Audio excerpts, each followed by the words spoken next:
There is a practice that fed 10 million American families for free in 1933.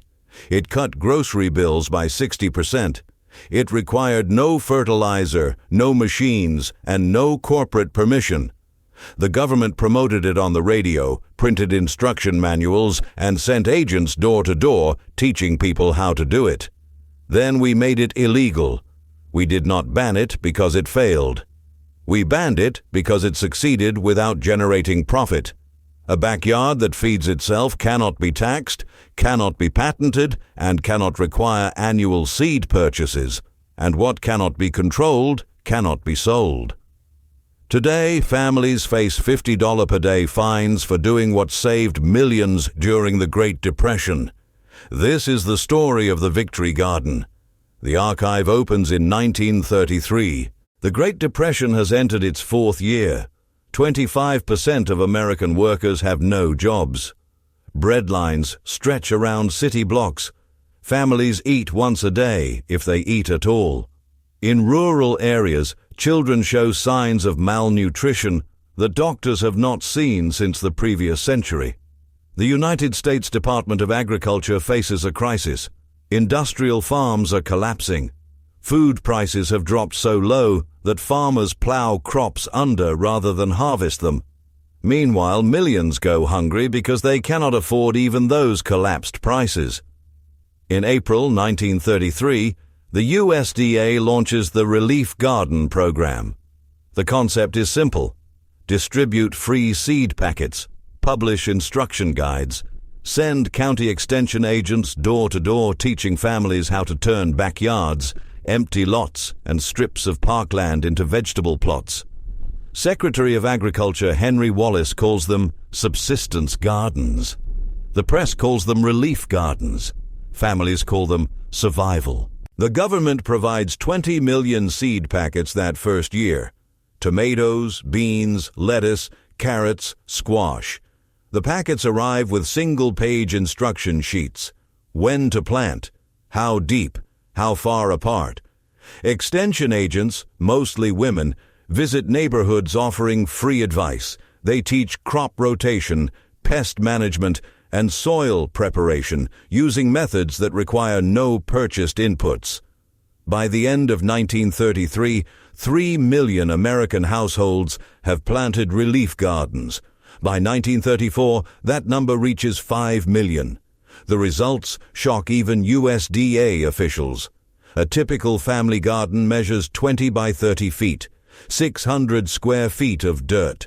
Studies conducted in 1934 show that such a plot, properly managed, produces 300 to 500 pounds of vegetables per growing season. At 1933 prices, that represents $25 to $40 in food value. The average American family spends $60 per year on vegetables. The garden cuts that expense by 60%. But the real value is not measured in dollars. It is measured in survival. Children who were losing weight begin to gain. Hospital admissions for malnutrition-related illness drop in neighborhoods with high garden participation. Families eat vegetables daily instead of once per week. The gardens require no fertilizer. Extension agents teach composting.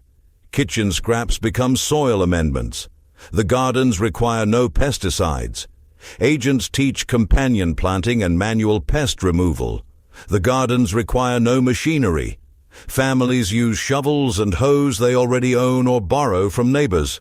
By 1935, the gardens had proven something dangerous. By 1937, Victory Gardens had become a national movement. 10 million American households were growing food, not 10 million people, 10 million families. USDA surveys documented the scale. Those gardens produced 3.5 billion pounds of vegetables in 1937 alone. At a time when the entire commercial vegetable industry produced approximately 15 billion pounds annually, home gardens supplied nearly 25% of the nation's fresh produce. The economic impact was staggering. The average participating household saved $40 to $60 per year on food costs. That represented 2 weeks of wages for the typical industrial worker. Across 10 million families, Victory Gardens removed nearly $500 million from the commercial food economy. A single 20 by 30-foot plot could feed a family of 4 through the growing season and provide canned goods for winter. Extension agents taught preservation methods. Families canned tomatoes, pickled cucumbers, stored root vegetables in cellars. Studies showed that a properly managed garden provided 6 to 8 months of vegetable self-sufficiency.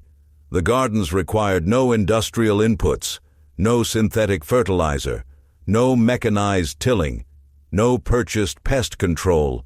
Families used compost, hand tools, and knowledge shared by neighbors and extension agents. The entire system operated outside commercial agriculture. Communities formed around the gardens. Neighbors exchanged seeds, traded surplus, and shared techniques. Seed saving became common practice. A family could plant once using government seed packets, then save their own seed indefinitely. No annual purchases, no dependency.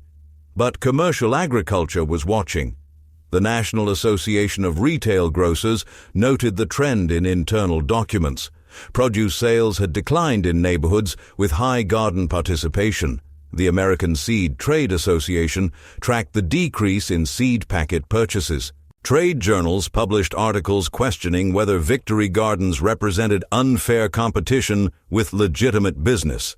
By 1938, some agricultural economists were calling the gardens a threat to the commercial food system. Not because they failed, because they succeeded without generating profit for anyone except the families who planted them. Then the war came. And for a moment, Victory Gardens became patriotic duty. The United States enters World War II. Food becomes a weapon. Half of all American produce must feed soldiers overseas, workers in munitions factories, and allies whose farms have been destroyed. The government launches a new campaign. Victory Gardens are no longer relief for the poor. They are patriotic duty for every citizen. The Office of War Information prints 7 million posters. Plant a Victory Garden appears on subway walls, in post offices, and in grocery stores. Radio broadcasts feature garden tips between war updates. Newspapers publish planting calendars and recipe columns for homegrown vegetables. Eleanor Roosevelt plants a Victory Garden on the White House lawn. Photographers document her digging, planting, harvesting. The message is clear. If the First Lady grows food, every American should. The scale explodes. By 1943, 20 million households have planted Victory Gardens. Urban apartments convert fire escapes and rooftops. Factory workers garden in unused lots between shifts. Schools dedicate portions of playgrounds to student gardens. In 1944, those gardens produce 8 million tons of food. 40% of all vegetables consumed in America come from backyard plots, not commercial farms. The yield per household has increased. Better techniques, better seed distribution, and years of accumulated knowledge produce more food from the same small plots. But something else is happening beneath the patriotic rhetoric. Commercial agriculture is consolidating. Chemical companies that produced explosives and poison gas are pivoting to agricultural chemicals. DuPont, Dow Chemical, and Monsanto develop synthetic pesticides and fertilizers for industrial farms. The government awards massive contracts to supply military food. Large agribusiness operations mechanize, expand, and prepare for post-war dominance. Two food systems exist simultaneously. 20 million families growing food without chemicals, machines, or corporate control, and an industrial system building the infrastructure to eliminate them. The war ended. The gardens did not immediately. 1945 to 1950, soldiers return home, the suburbs explode across America. Levittown becomes the model, identical houses, identical lawns, identical dreams. The new ideal is not the Victory Garden, it is the pristine lawn, green grass, trimmed edges, no vegetables visible from the street. Developers include deed restrictions in new suburban properties, no clotheslines, no fences above 3 feet, no vegetable gardens in front yards. Homeowners associations form to enforce aesthetic standards. The garden that fed families during the Depression and the war becomes a sign of poverty, of failure to achieve the modern American ideal. Chemical companies pivot from war production to agriculture. DuPont, which produced nylon and neoprene for the military, begins manufacturing synthetic pesticides. Dow Chemical, which produced napalm, introduces 2,4-D herbicide for lawns and farms. Monsanto expands DDT production for civilian use. The marketing is relentless. Modern farming is industrial, efficient, scientific. Home gardening is backwards, primitive, unnecessary. Why grow food when supermarkets offer perfect produce year-round? Why save seeds when companies sell improved hybrid varieties? Seed companies consolidate. Patents appear. Hybrid seeds produce vigorous first-generation plants but cannot be saved. Farmers and gardeners must purchase new seed annually. Municipal codes begin to appear. Zoning ordinances for residential beautification, restrictions on front yard plantings, definitions of acceptable landscaping that exclude food crops.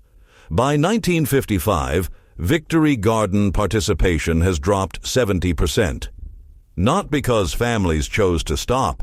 The infrastructure that supported them was dismantled.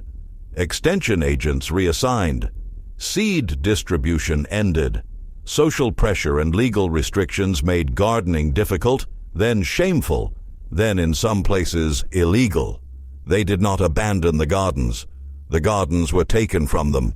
The restrictions started quietly. By the 2000s, they had teeth. Miami-Dade County, Florida.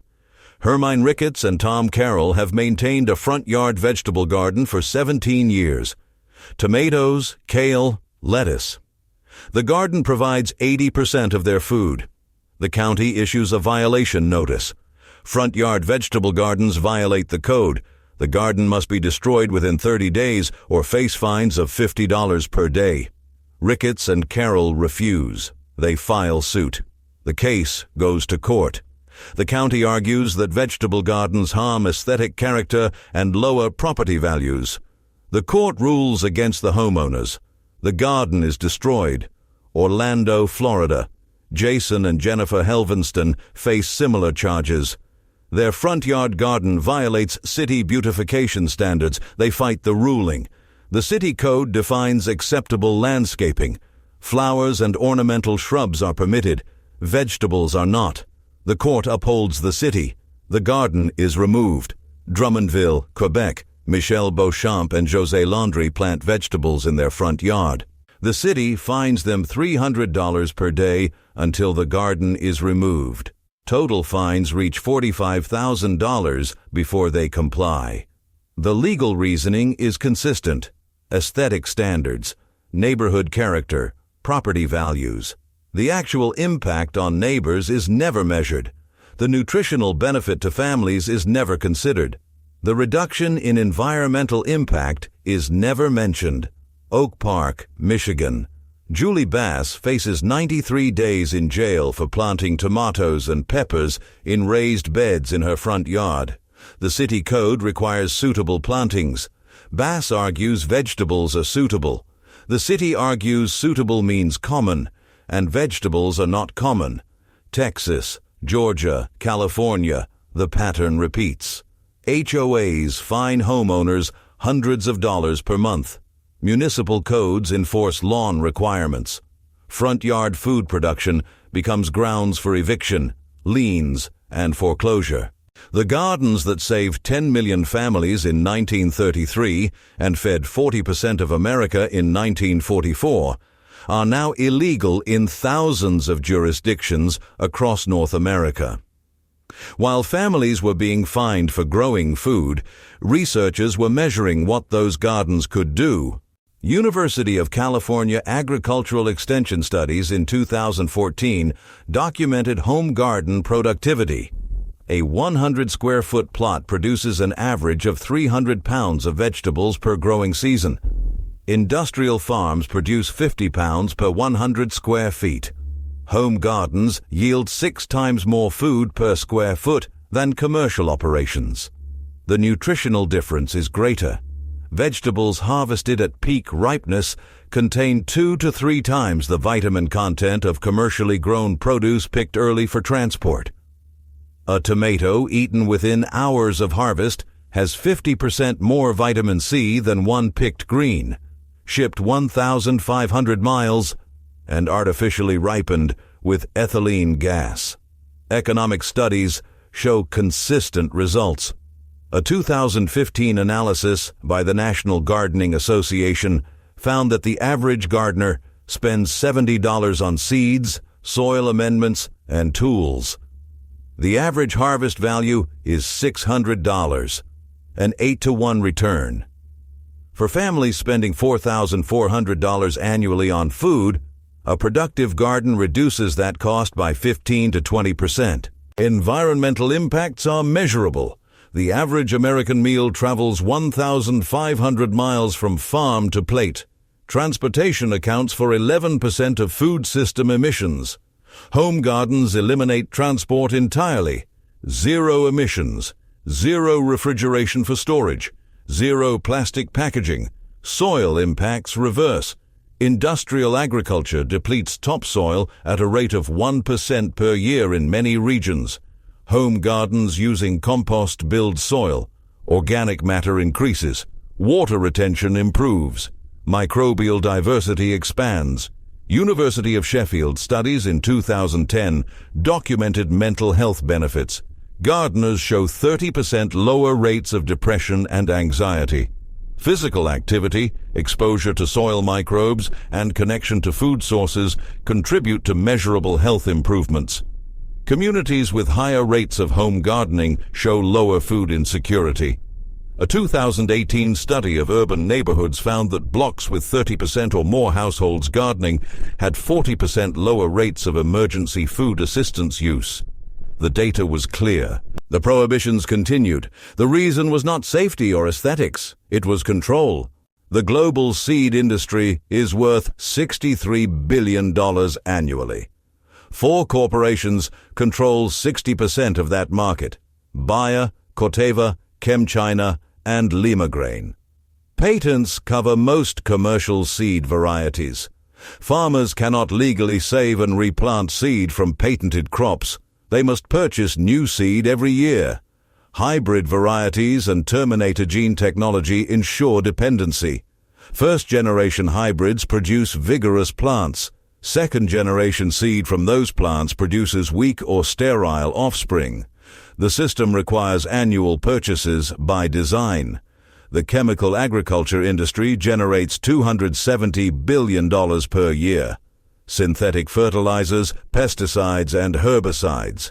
Crops bred to require these inputs. A closed loop of dependency. The grocery industry operates on a different scale. $800 billion annually in the United States alone. Transportation, warehousing, refrigeration, distribution networks. Every link in the chain extracts value. The markup from farm gate to retail averages 300%. Home gardens eliminate every step. No seed purchases after the first year. No chemical inputs. No transportation costs. No retail markup. A system that feeds families without generating revenue for anyone except those families. The average American household spends $4,400 per year on food. A productive home garden can provide $1,500 to $2,000 worth of vegetables annually. That represents $1,500 to $2,000 that does not flow through the industrial food system. Multiply that across 10 million households and $15 to $20 billion in annual revenue disappears. Profit requires dependency. Home gardens create independence, but resistance continues. In 2010, Ron Finley began planting vegetables in the Parkway Strip in front of his home in south-central Los Angeles. The city issued a warrant for his arrest. Finley fought back, calling himself a gangster gardener. He planted food in abandoned lots, in median strips, in any unused urban space. The movement spread. Guerrilla gardening became a form of food sovereignty. Detroit repurposed vacant lots into urban farms. By 2020, over 1,400 community and private gardens operated in the city. Neighborhoods abandoned by grocery stores grew their own food. Cuba provides the clearest example. When the Soviet Union collapsed in 1991, Cuba lost access to petroleum, fertilizer, and pesticide imports. The industrial food system failed completely. Within 2 years, Cubans had converted every available urban space into organoponicos, small intensive gardens using organic methods. By 2000, Havana's urban gardens produced 90% of the city's fresh vegetables. Small legal victories have emerged. Florida passed a law in 2019 preventing local governments from banning vegetable gardens. Illinois, California, and Texas followed with similar protections. But the vast majority of municipalities and HOAs maintain restrictions. And now climate change forces the question they wanted buried. Industrial agriculture accounts for 25% of global greenhouse gas emissions. Synthetic fertilizer production alone generates 2% of worldwide emissions. Transportation of food products contributes another 6%. The system was designed for stability. That stability is ending. Droughts intensify. Heat waves break century-old records. Crop failures cascade across regions that once produced reliable yields. The just-in-time supply chain that delivers food to supermarkets operates with 3 days of buffer inventory. COVID-19 demonstrated the fragility. Empty shelves appeared within 48 hours of disruption. Victory gardens represent the opposite architecture. Distributed production, zero transportation, resilient to supply chain collapse. A 10 by 10 foot plot can provide one person with vegetables year-round. 3 neighbors with gardens can feed each other through any disruption that empties store shelves. The knowledge never disappeared. It waits in seed libraries, in community gardens, in the hands of those who refuse to stop growing food despite the restrictions.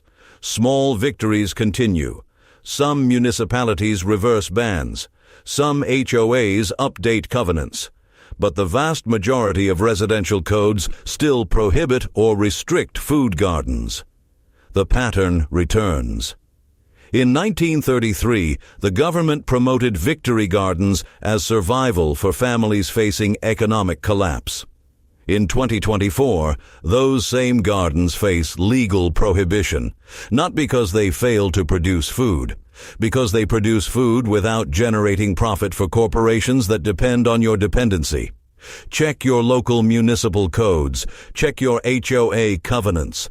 Many prohibit vegetable gardens in front yards or regulate the percentage of lawn that can be converted. Some require vegetables to be hidden behind fences. Some define acceptable plantings in ways that exclude food crops entirely. Plant anyway if you can do so safely. Join local food sovereignty movements. Learn seed saving from those who kept the knowledge alive. Connect with neighbors who garden. Build networks that function when systems fail. A 20 by 30 foot garden fed families through the Depression. The same plot can feed your family now. That knowledge cannot be patented. That seed cannot be controlled. That food cannot be taxed before it reaches your table. We did not lose the victory garden. We forgot we had the right to grow it. But the knowledge spreads like roots underground, waiting for hands willing to dig. If this vault opens something for you, subscribe to the channel and hit the bell. Every share preserves what they tried to erase.